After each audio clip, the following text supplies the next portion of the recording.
Hai, hello, salam sejahtera Malaysia. Selamat datang ke channel Phelps Lifestyle. Terima kasih kerana terus setia dan terus bersama di dalam channel ini. Oke, baik, tuan-tuan dan puan, saudara-saudara yang saya amat hormati. Sebelum kita mulakan isu panas kita hari ini, isu panas hari ini adalah berkaitan dengan pengehadan tempo jawatan Perdana Menteri. Oke, saudara-saudara, di sini saya ada selitkan beberapa jenis produk. Anda boleh lihat produk mana satu yang sesuai dengan Anda, yang ngam di hati, yang ngam di mata Anda. Bolehlah pilih-pilih. Macam mana nak order? Order macam biasa. Tekan saja produk tu, order macam dekat Shopee. Saudara-saudara, berkaitan dengan had jawatan Perdana Menteri. Ini pengakuan Anwar Ibrahim yang pasti mengejutkan semua pemimpin politik di Malaysia, terutama kepada mereka yang pernah menjadi Perdana Menteri, dan terutama kejutan buruk untuk Tun Mahathir rasanya. Ini mungkin satu teguran Anwar ataupun satu kejutan daripada Anwar. Setuju had jawatan PM kepada 10 tahun. Kalau 22 tahun boleh rosak negara, kata Anwar Ibrahim. Seperti yang kita tahu, Perdana Menteri sebelum ini, antara yang paling panjang tempoh menjadi PM adalah Tun Mahathir. Jadi adakah ini kenyataan Anwar ini dikaitkan dengan pimpinan Tun ketika beliau menjadi PM? Saudara-saudara, memang Anwar Ibrahim sah letak jawatan, akan letak jawatan sebagai Perdana Menteri. Tapi persoalannya bila bukan hari ini, tetapi memang sah Anwar akan letak jawatan. Kerajaan sedia memindah perlembagaan persekutuan bagi mengehadkan tempoh jawatan PM kepada 10 tahun. Perdana Menteri Datuk Seri Anwar Ibrahim bagaimanapun menegaskan proses itu akan dilaksana dengan rapi kerana ia memerlukan konsensus semua parti serta sokongan 2/3 ahli parlimen. Ada cadangan yang saya setuju seperti mengehadkan tempoh Perdana Menteri kepada 10 tahun kerana kita tahu kalau sampai 22 tahun boleh rosak negara. Saya setuju, tetapi kita perlu runding dapatkan dukungan semua parti supaya ada 2/3 sokongan ahli parlimen. Jangan bimbang kalau saya tidak mungkin lepas 10 tahun. 2 tahun pun sudah penat. Saya, PKR dan PH bersetuju. Biar ada kesediaan persetujuan 2/3, saya sendiri akan mulakan. Tapi jangan bawa usul kalau belum cukup 2/3 sebab pembangkang. Apa dia hendak kata pun kita tidak boleh percaya sebab dia boleh ubah. Fatwanya boleh berubah ikut masa. Kalau kuasa mutlak pada saya, esok saya luluskan. Tapi bezanya saya bukan diktator, ujarnya. Terdahulu Lok dalam ucapan berharap kerajaan dapat memindah perlembagaan persekutuan bagi mengehadkan tempo jawatan PM kepada 10 tahun. Berkaitan dengan ini, apa komen Anda?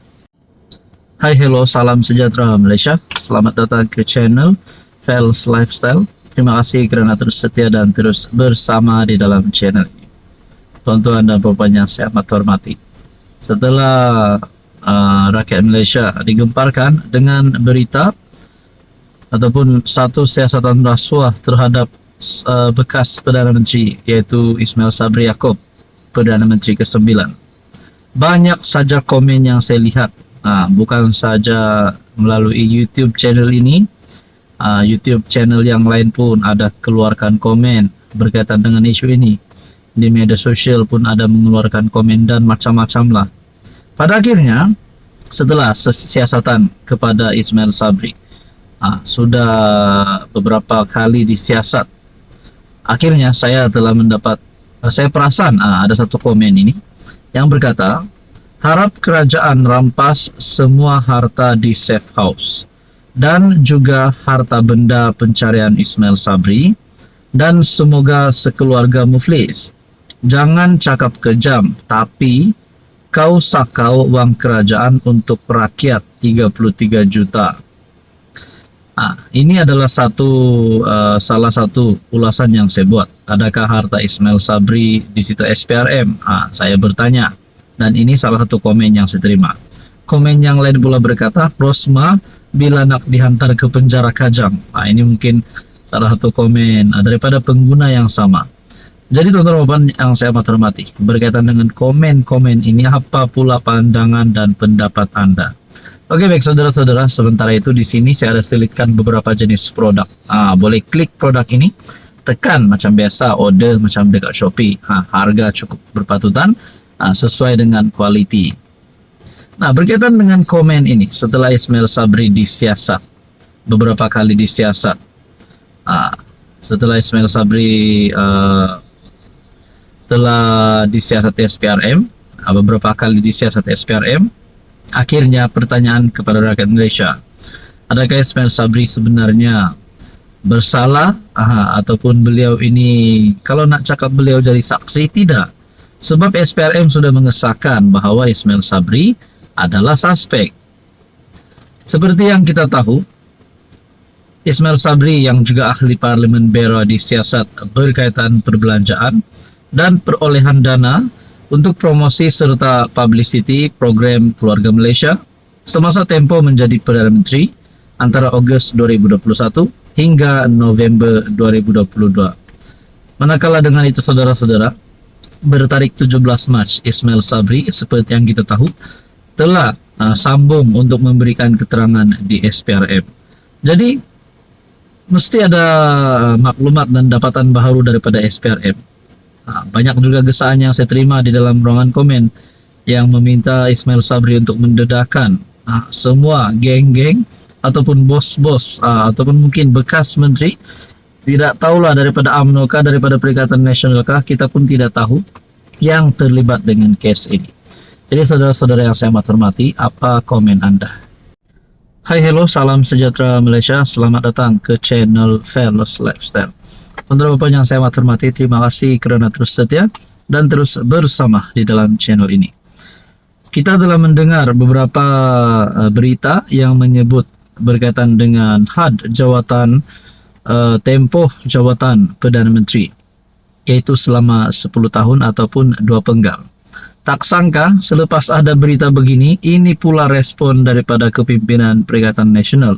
Sampai yang ada yang bertanya, adakah mereka ini naif ataupun bebal? Nah, saudara-saudara, PM 2 penggal, Perikatan Nasional sebar ketakutan yang tidak berasas. Alamak.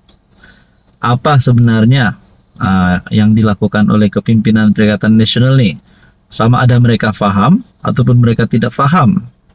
Dalam tulisan ini, saya meneliti beberapa komen dari pembangkang yang cuba mengelirukan kenyataan Setiausaha Agung DAP Anthony Loke dalam isu menghadkan jawatan PM kepada 2 penggal.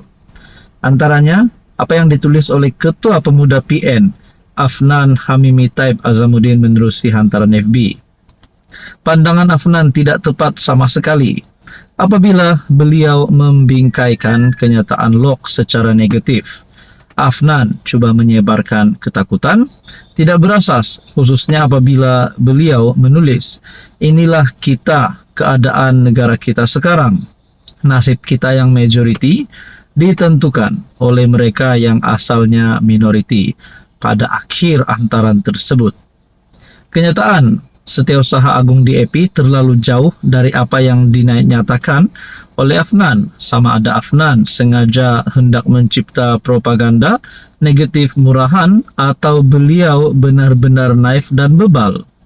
Hakikatnya apa yang dinyatakan Loke dan dipersetujui oleh PM Anwar adalah bertujuan mengelakkan pentadbiran seseorang PM pada tempoh terlalu lama, bertukar menjadi diktator dan kuku besi. Ia juga bagi mengelak pembolotan akibat pemusatan kuasa yang terlalu panjang. Pendekatan ini boleh menutup kemungkinan berlakunya mafsadah, kerosakan, salah guna kuasa serta kezaliman akibat terlalu lama ditampuk kuasa. Jadi saudara-saudara berkaitan dengan ini, apa komen Anda?